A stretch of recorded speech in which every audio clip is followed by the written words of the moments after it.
going to butcher the hell out of this, but there's a term the French have in winemaking, and it's called the terroir.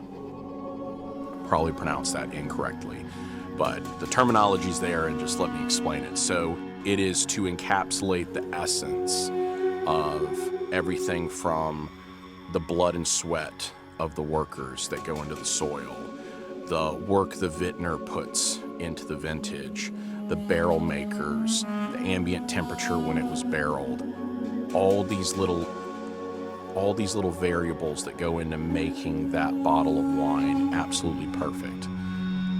Whatever Alex has done here, he has gotten that perfection in the form of a buffalo hunt.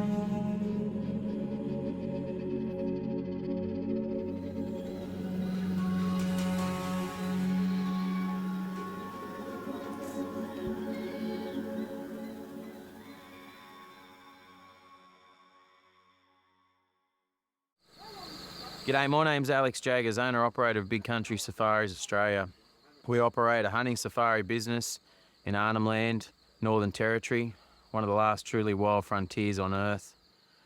We're privileged to lease around 1.2 million acres here off the Northern Land Council, who represent the Indigenous people, who we also have a strong relationship with.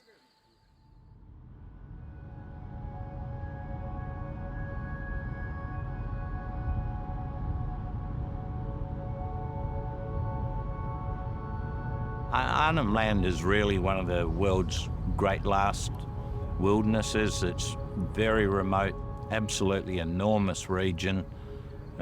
In here where we've been hunting, the buffalo have basically been untouched.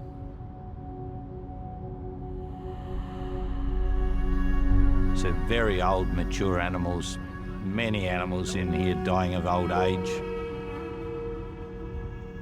It's our last frontier.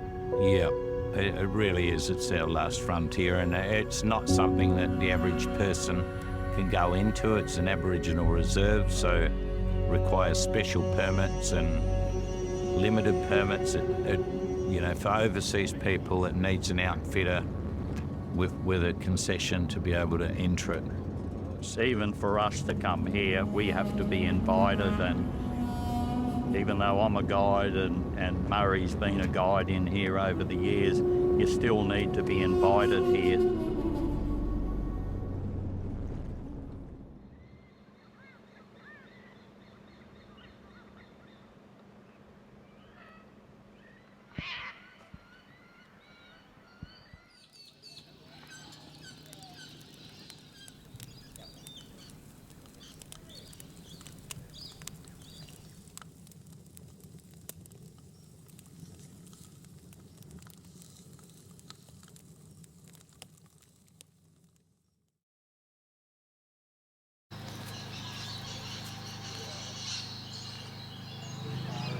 Good morning, happy campers. Good morning. Here's the Hawaiian shirt. This is a killing shirt, man. I Killing killed shirt? so much shit in this shirt. I shot my free-range kudu with open sights with this shirt. What's up, dude? Hey, morning. Morning. This is, without a doubt, the most remote hunting camp I've ever been to. You gotta realize, where I'm sitting right now is in the middle of 1.2 million acres of concession. It's a 12-hour drive just to the nearest asphalt. And then it's even further to the nearest town. So it's very, very, very remote. But what you get is, with that remoteness, when you remove that human element, you're hunting as close as you could to how people hunted 100 years ago. That's really what attracted me to Arnhem Land originally.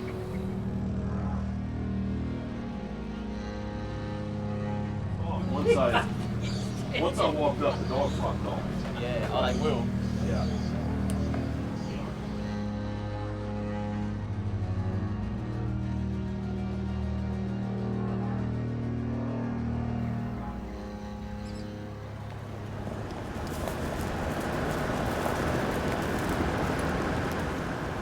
what draws me to guiding.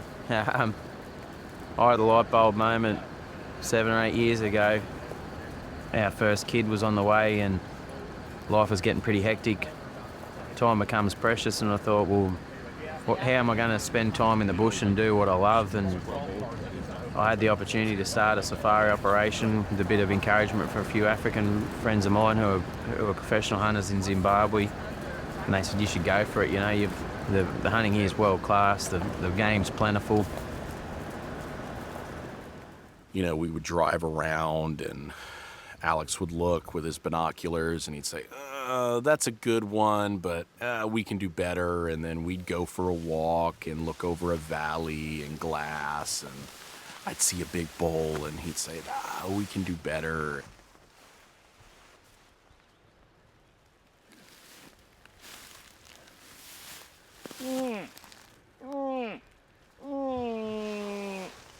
Heavy, but no length. Good fun, bud, eh? Not bad weight, but no length. He kept doing these little teases where we would get to within 20 yards of a bull and it would pick its head up, and, you know, I'm all amped up and my adrenaline's running and I'm ready to go. And he would look at me and say, we can do better. It was a little frustrating at first, but, you know, I'm not from here. I've never hunted these before, and he literally does this for a living. So you've got to trust your guide at the end of the day.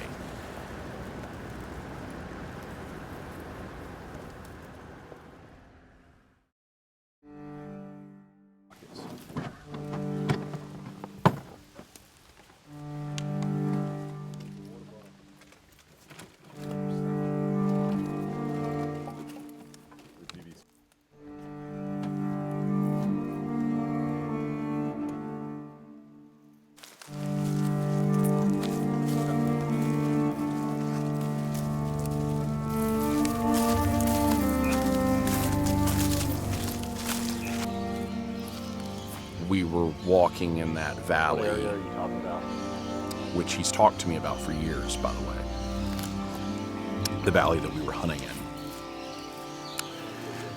And he freezes. And he grabs my arm. He turns around and looks at Ryan, the cameraman, and says, This is going to be quick, okay? It's going to happen quick. and I knew right then in that moment that there was a giant on the other end of this stalk.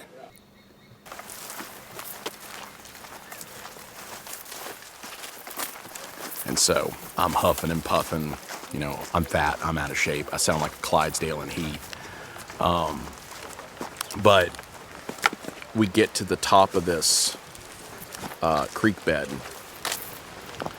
and I can only see a black figure. I can't even see his horns yet, but, you know, of course I trust Alex. And he said, there's the point of his shoulder, shoot him.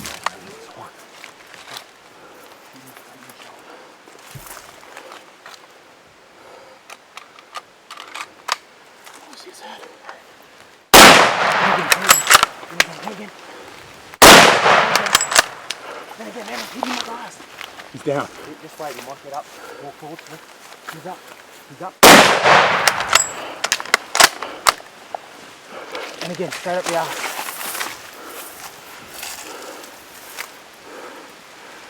Can't see him now. Come this way. Here he is. Reload. This is a special bull, bro. I don't take him fast. I put 4 rounds into him with my .375. Fuck. Come up behind me when you're ready. I'll just cover in case he's going to go. That's when we heard the death bellow. Walked up to it. He acted like he was about to get up. We put 2 more shots into his spine for insurance. And my adrenaline was going so high, I didn't realize what I shot.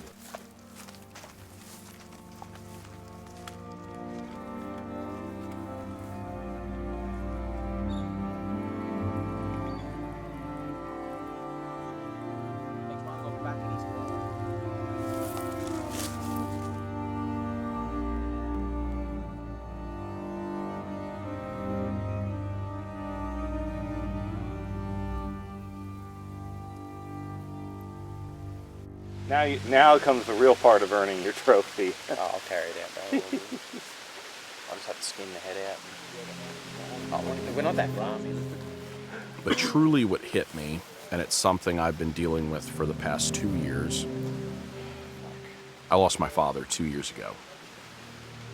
Very unexpectedly. And he was I'll ask the my best friend. And unfortunately, I say unfortunately, it's something that makes me happy in the end. The overwhelming emotion I get when I take an animal now, especially the trophy of a lifetime like I took, is I want to call my dad. And I can't. And at first it was tears, and then it moves to smiling because I remember that he was with me and he did see it, and there was no need to call him. In addition to that, being hit with not just the emotional side, but from the passionate side as a hunter, and ending that primordial dance we all chase to down what is literally a buffalo I'm never going to top in my life. It was wild and it was pure joy. And this is why I get up every morning, to do this. See, the Australians aren't as civilized as our African friends. They don't have trackers and porters and skinners. In fact, they make the clients do this sometimes, which is very uncivilized, but when in Rome, do as the Romans do. Or in this case, when in the territory, don't be a bitch and shut the fuck up.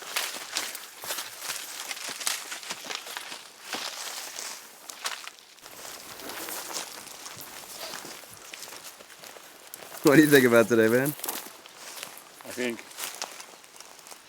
we need trackers and stuff here too. It's an absolute privilege to hunt here, and the strong relationship we've got with the traditional owners is something I value immensely. Keep up, lads. I need you to keep adjusting this on my back. It's probably the one thing, seeing them at the end of the year when we pay the royalty money and they're getting a fair price for their animals and the use of their land, and that makes me really happy, and I can see that it makes a difference. It's much like Africa and the campfire model. They own the animals and it gives the animals a value, us hunting them. It's a great income source for them, and for many of these clans it's the only income source. So the buffalo is a great thing for them. It's obviously a great thing for our business, but it's also a great thing for them to get a good income out of them as well. Look at the dog there. Look at the dog. Look at the dingo here. You might get some good filming. Look at the dog. Look at the doggy. He can stick.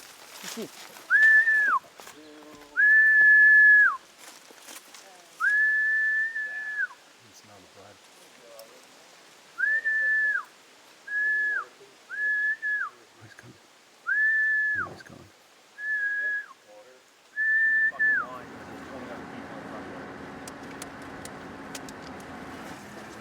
Now do a trick. Say something funny. I'm just kidding. A joke. I've been hunting probably, seriously hunting probably 13 years. I love hunting, but because I have an uncle that he loves hunting, and he used to take me with him a few times. Then he passed away, my dad passed away. And the truth is, I have no one to go with. When I was in Spain, in the Basque Country, I loved to walk around and go hiking and stuff. So when I came back to Mexico, I started looking for friends that like that kind of stuff, like the outdoors and stuff. Then I started go shooting and duck hunting and do some falconry. And then I started go for ducks, pheasants, then get my first deer, and I get crazy about it. So I love hunting. For me, it's like a way of life, a therapy, like a fraternity, you know? All the hunters are in a kind of way, we're like brothers, we're related because we share this passion and this way of life. So that's what I like the most, and I love to share this with my family, my kids, my wife. When I go back and tell them the stories that they learn, that there are more stuff. There's so many places and so many different cultures around the world and they have to learn about it, and they have to learn to respect that. To share that with them is like the most important thing for me.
Es muy importante que las nuevas generaciones entiendan, cazar es conservar. Cazar sirve para mantener un equilibrio, para conservar las especies. Lo que los cazadores hacemos a través de la caza es ayudar a que las especies se mantengan, se conserven. O sea, no somos furtivos, es muy diferente y está mal, relacionar a los cazadores con los furtivos. Los furtivos son asesinos, nosotros no. Nosotros tratamos de ver por el medio ambiente, por la conservación de las especies, por la gente que está alrededor de la cacería. El hecho de estar en esta parte del mundo que estamos alejados de todo, estamos en un lugar maravilloso, y poder compartir con la gente de este lugar que nos han tratado increíblemente, el ver cómo cuidan la naturaleza, el ver cómo tratan de conservar las especies que tienen aquí y la forma en que te explican las cosas y ver que al final de cuentas estás haciendo un bien. ¿Por qué? Porque si no fuera por nosotros muchas especies no existirían. Contrario a lo que la gente piensa, nosotros los cazadores lo que queremos es que esas especies sobrevivan. Los grupos ecologistas, si bien hacen su trabajo, nunca van a poner la atención probablemente, pero no el dinero en conservar una especie como tal. ¿Por qué? Porque tienen otras prioridades.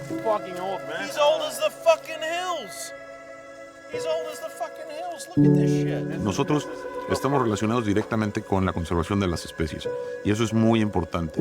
Se aprovecha absolutamente todo. O sea, tú cazas un animal, se consume la carne, se consume la piel, se consume absolutamente todo, no se desperdicia absolutamente nada. Si bien tú no puedes comerte un animal completo, se comparte con las comunidades y eso es muy importante. ¿Por qué? Porque ayudas a la gente, ayudas a la conservación de las especies y aparte de eso creas una relación entre la naturaleza y el hombre que es muy, muy importante.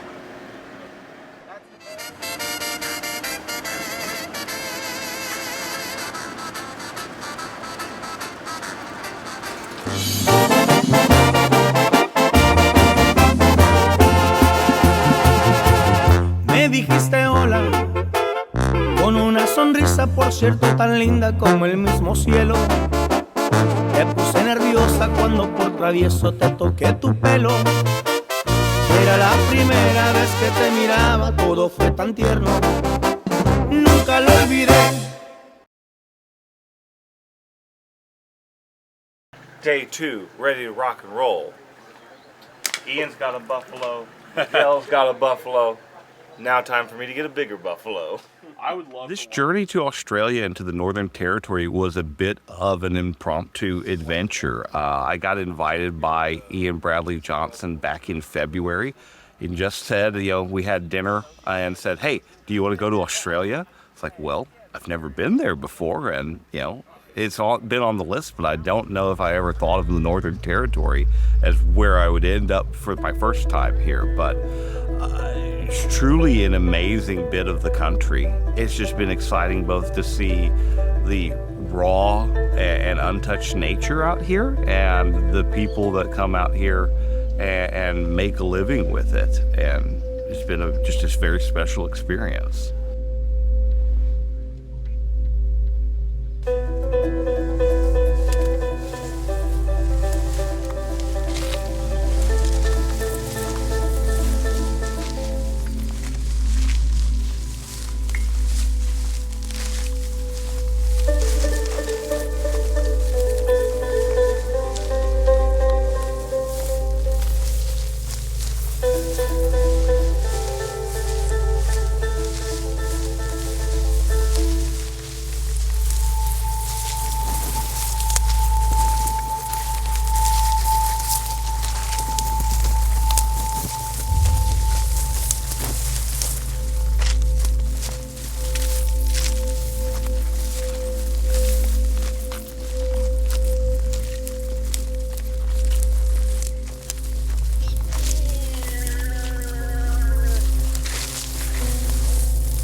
Dead on his feet. That first shot smashed him.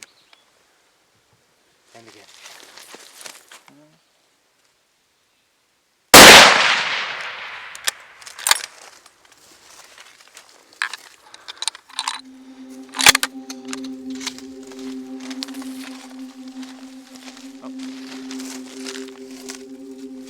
One of the important things to me in hunting is that hunting is a basis and passing of tradition. Human ancestors have been hunting animals for 20,000 years, and there have been different versions of it to truly having to put food in your mouth, otherwise you would not live to see the next day, to modern day where it's truly the management and conservation of animal populations in wild places that without hunting and that tradition of it, those places would not exist today. Being able to be part of that tradition, to participate in it, is fun, exciting, but it is also a responsibility to understand what it is and to be able to pass it on to the next generation. Steyer can put them down. The only way places like Arnhem Land here in Northern Territory are going to continue to be here and be accessible to people is if there is an interest and a reason to come here.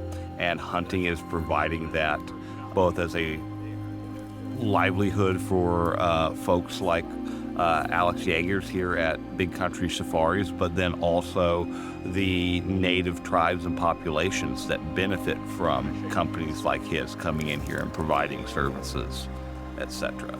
And that's true in any place that there is hunting around the world, whether that be North America, South America, Africa. Parts of Europe are just steeped in that hunting tradition. And it's cool to be part of that chain of history with it.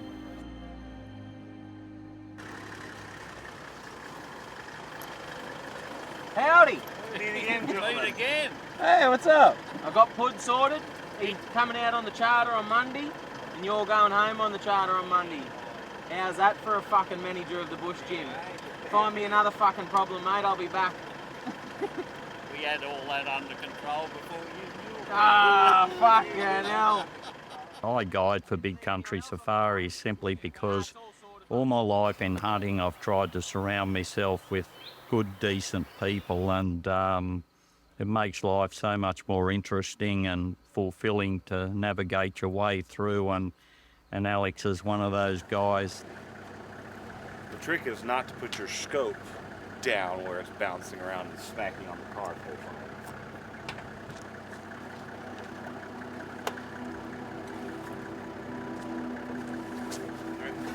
Lobbing shots at the crocodile. Yep.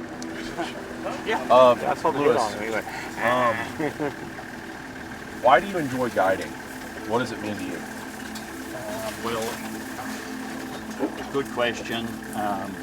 Well, I like the mateship for a start. To me, this is just a bunch of us going out for a hunt. It is. It is.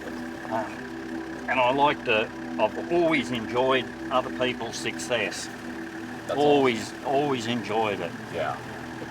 I'm the same way when I take people out for quail with my dogs. Sometimes I don't even bring my gun. I just like putting them on birds. Yeah, well, it's just, yeah, I like to share in the whole experience, and by doing this, it's one way of doing it. Yeah. Yeah. There's more to it than just being yourself, isn't it? Yep. It sure beats working for a living.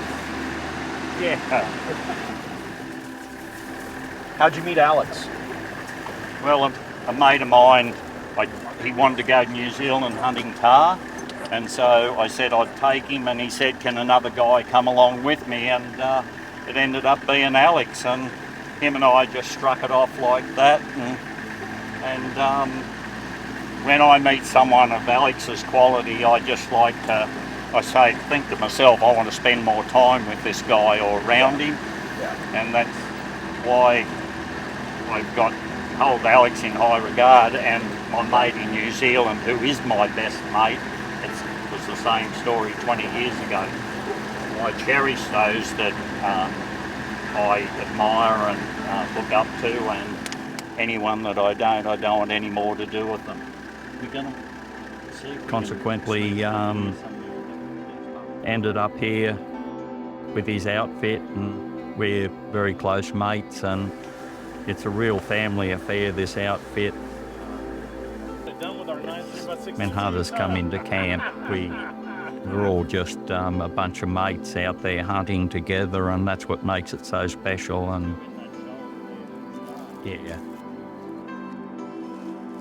I often say to people when one day hopefully I'll have a long career in guiding, and I'd love to write a book at the end of it about the psychology of being a guide, the ups and downs, and everything can be going wrong and nothing work, and then all of a sudden a big animal comes out of nowhere, you put a good hunting stalk in on it and it's on the ground and everything changes, the whole mood from in the car to camp. Hunts you know, you ease your way into it. By the end of the week, everyone's shot their animals or multiple animals, and everyone's happy. And it's just a, you know, that as an outfitter, your job's done. You know, that's game, set, match. And I always say to my clients, they come as clients and leave as friends. And if they don't leave as my friend, well, my job's not done. You know, I've failed, and fortunately, that's never happened. But you know, that's my one thing, that everyone who is my client comes. They come as a client and they leave as my friend, and if we can't do that every week, then we shouldn't be in the game. So, yeah.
You holding on, bro? Yes, sir.